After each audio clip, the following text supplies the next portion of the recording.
오늘 본문은 로마서 4장 23절에서 24절 말씀입니다.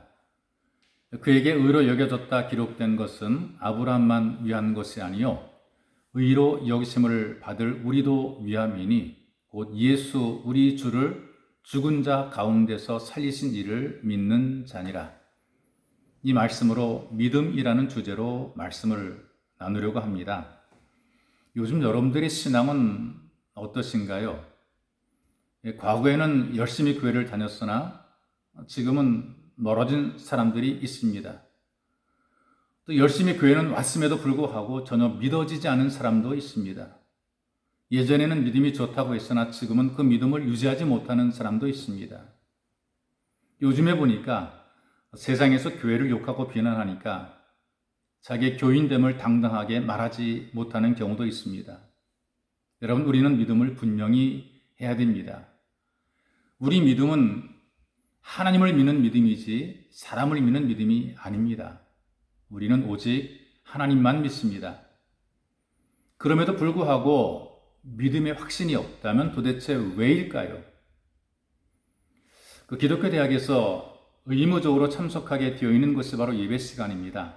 그런데 유독 한 학생이 예배 시간에 참석하지 않습니다. 교목이 그 학생을 불러서 상담을 해봅니다. 학생은 왜 예배 시간에 참석하지 않은가? 그러자 그 학생이 자기 나름대로 자기의 논리로 자기의 소신을 이야기합니다. 목사님, 우선 저는 성경을 읽어도 도무지 이해가 되지 않습니다. 그래서 저는 성경 말씀을 읽을 수가 없고 믿을 수가 없습니다. 성경 말씀을 믿을 수 없기 때문에 저는 당연히 예배에 참석할 이유가 없습니다. 그 말을 들은 목사님께서 그 학생의 말을 듣고 문제점이 무엇인가를 파악을 했어요. 그래서 이렇게 권해봅니다. 방금 학생이 말한 것을 한마디도 빼놓지 말고 거꾸로 말해보게. 이 학생이 가만히 생각하다가 머뭇거리면서 대답을 합니다.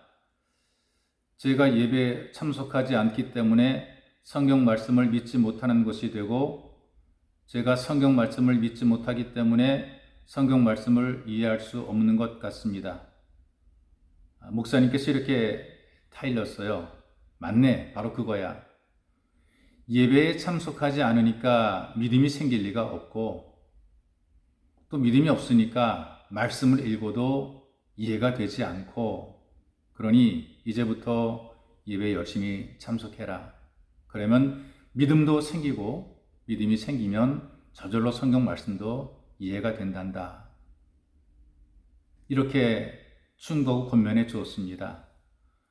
로마서 10장 17절에서 이렇게 말씀하십니다. 그러므로 믿음은 들음에서 나며 들음은 그리스도의 말씀으로 말미암았느니라.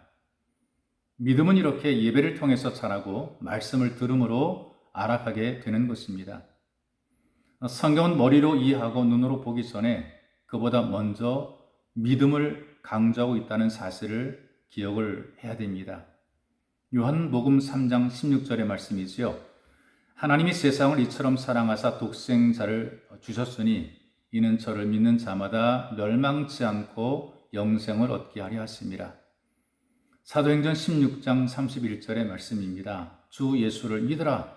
그리하면 너와 내 집이 구원을 얻으리라. 이렇게 선포하는 말씀이 믿어지게 되는 것입니다.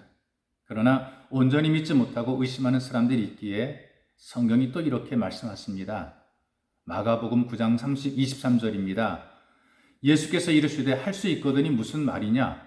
믿는 자에게는 능치 못할 일이 없느니라. 또 누가복음 1장 37절의 말씀입니다. 하나님의 말씀은 능하지 못하심이 없느니라. 또 강력하게 우리에게 요구하십니다. 요한복음 14장 14절의 말씀입니다. 내 이름으로 무엇이든지 내게 구하면 내가 행하리라. 이 말씀을 믿음으로 말씀처럼 능력 있는 성도가 되시기를 주님의 이름으로 축복합니다.